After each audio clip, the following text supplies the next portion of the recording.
बुझल अब होई गेलो शादी हमर सुध छोड़ा रे अब करे है ना हमर बेट छोड़ा रे यही लगन में करबो बिया छौरी गे तोर मैया के बनबो दामा छौरी गे यही लगन में करबो बिया छौरी गे तोर मैया के बनबो दामा छौरी गे मार खोइबे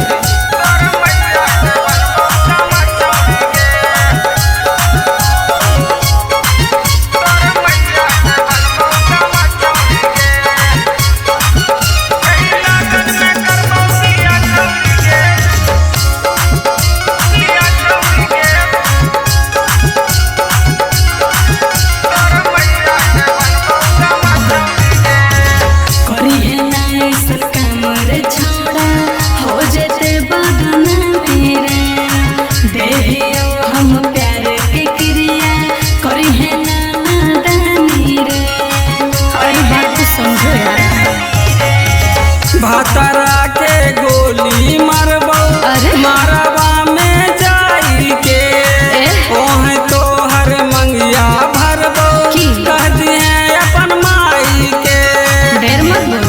काहे को रोही छोड़ा रंगदारी रे मन को रोह दियो हम गरी रे हे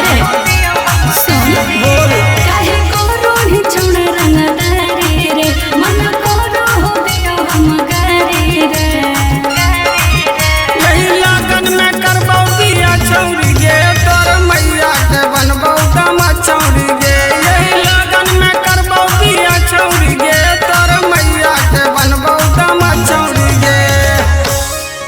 तोर मैया के बनबो दामा छौरी गे यही लगन में करबो बिया छौरी गे बिया छौरी गे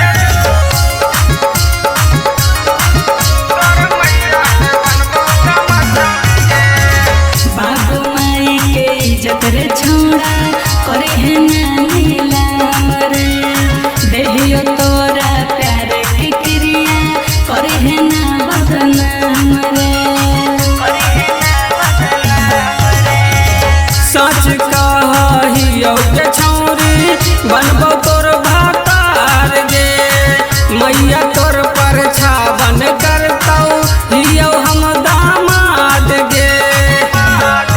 सुन भोला रज हमर बतिया रे लगो चल जैतो हमरे इज्जतिया रे बुझल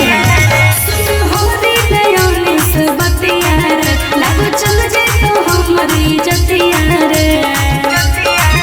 यही लगन में करबो बिया छौरी गे तोर मैया के बनबो दामा छौरी गे यही लगन में करबो बिया छौरी गे तोर मैया के बनबो दामा छौरी गे